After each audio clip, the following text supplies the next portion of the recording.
What's going on, guys? And I am bringing another quick 15-minute video, I hope, that on this channel here that I have been kind of AWOL for a bit. A lot has happened, in a good way, at work. So, like, a lot of advancements, a lot of stuff that's been keeping me busy. It is getting summer here in Canada, so, you know, criminals are coming out, doing their thing, causing ruckus, and of course, hockey is huge here, and we're getting down to the final match. I call it a match. I'm more of a football fan, but still kind of interested, still like watching it, and all the friends are into it and stuff like that, so you get into it. But I kind of wanted to make a quick video. It's been bugging me for a long time. I kind of want to make a bigger video when I get a bunch of friends, but it's just me by myself right now, being like the only one available.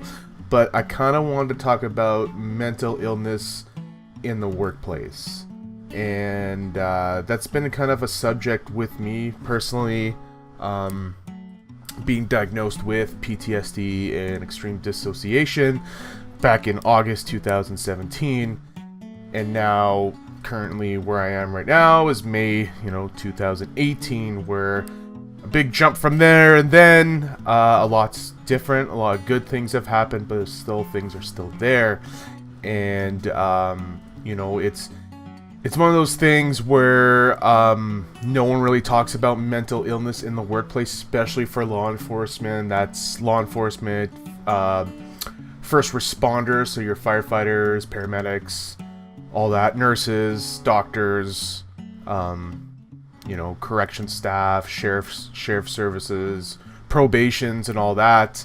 Is that Canada can be dangerous, even though, we're not the South, we're not the United States, but we are very, very dangerous. Manitoba and Saskatchewan alone have high crime rates up in Canada compared to the East and West Coast. But with me being a correction officer, you get to know a little bit side of that, where your resources lie with mental illness, and it lacks of. As much as they try not to be, and they try to get political correct, that there are something there, it's not something they offer.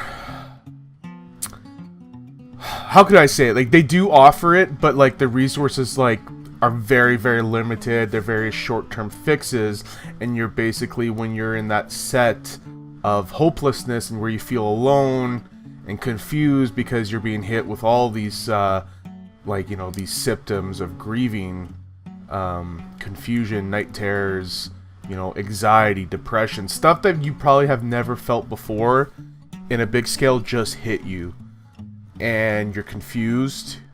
Some people, like some of my colleagues, have family members, they have little ones, they have a wife, they have a husband, and they're supposed to take care of these people, but at the same time, they're not there.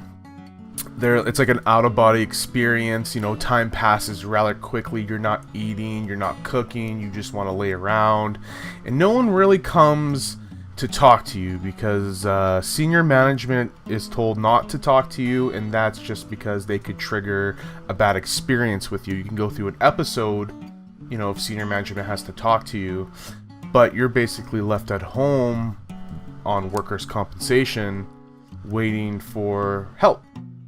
And sometimes you need to go out and get help, but you don't know how to do that. And that seems to be a problem with Canada's mental health. I'm not too familiar with the United States and how they work with their corrections, police shootings and stuff like that, how they work. I just know from my experience in Canada that help's very limited on how to get there, and the process can be a lot better.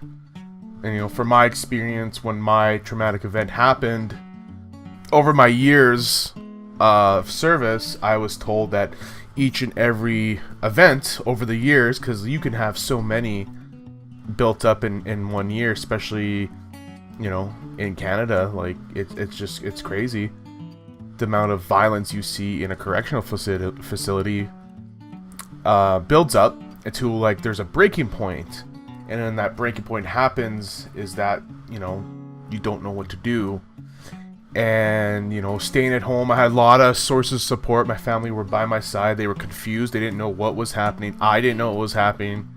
WCB, who I've had a bad experience with before, was actually, it was a different take, because like you have to fill out an injury report form to an extent on where you hurt, and it's kind of hard to say like mental illness, like I'm mentally hurt, right? You don't know you have a mental illness, but you know something's wrong. I guess mentally exhausted. So when they call you, they kind of sternly like, "What's your problem?" kind of thing. Even though she didn't say that, but she had a tone in her voice. And basically, I said my head, and she's like, "Well, what's wrong with your head?" It's like some guy died. Like I was holding a guy and he died, and then their tone just changed. Like, holy fuck! Like this is real. Like this is happening. And then, they go through the steps while you're still kind of dazed. Like, you can't communicate properly with somebody who has PTSD and all this stuff. Like, it's very hard to communicate. Try to get it, you zone out. And that's the best I could go, and that's where the dissociation comes from, is you zone out. But I luckily had my girlfriend there, who's like, my common-law right now, to be there to kind of get me on track. And, she was scared too, because like I wasn't self-harming, I wasn't depressed, but I would have an emotional roller coaster of ups and downs. And to explain what happened was hard to process. Now it's a lot easier to talk, and I have no problem talking about it, to the extent where I wouldn't put names on the people involved and stuff like that. But to an extent, I'll tell my story. And right off the bat, they offer what's called Employees Assistance Program, where they have a set of counselors who work Monday to Friday, excluding the holidays, who help short-term fix. And this is coming from them over situations. And my experience with them is very terrible. Same with my colleagues. Not saying it doesn't work. They're just trained in different things. But to deal with traumatic events like the one I've been involved with, and my colleagues have been involved with, it seems like out of their league, and it seems long term. It's not like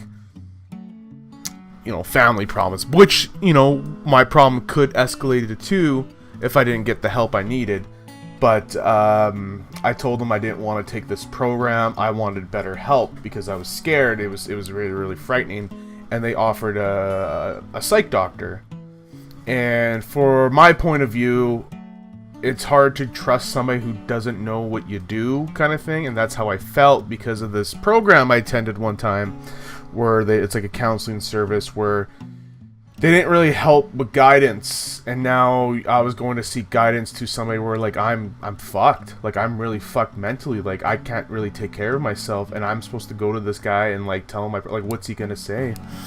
So I was very skeptical, and I told him that when I first met him, but it turns out he was great. He deals with a lot of provincial and federal correctional staff as well as inmates, so he knew where I was coming from. He wasn't allowed to diagnose me unless 2 sessions, which everything was paid for by WCB. It was all good, but he told me during the first session that I had these high symptoms of PTSD and extreme dissociation. That's what I was suffering with. And he broke it down after a few sessions that, listen, like, it'll only get better, but it won't go away, and it's something you have to deal with, which I was kind of like, okay, like, I'll get a grasp of it. And with that, I was able to work with a worker of his who's like basically a psych nurse, but he's also getting his PhD, and there's very, very, very rare occasions. Like, we don't have a lot of these people in Canada who actually go out with people and kind of like desensitize them to like their triggers. Like for me, it's large crowds. I find out my anger can go to 0 to 10 real fast. And this guy is well trained. He's always training. He's always doing, like, he's up and up. He deals with addiction and stuff. Luckily for me, I didn't have any addictions, but he's familiar with PTSD and stuff like that. So he worked with me, especially around my work site, because the work site is very, very scary when you've been gone for so long. So he would do that, and then I told him how, like, I want to get more involved in this too, right? Even though he's still helping me of this day, like, we meet a few times a week.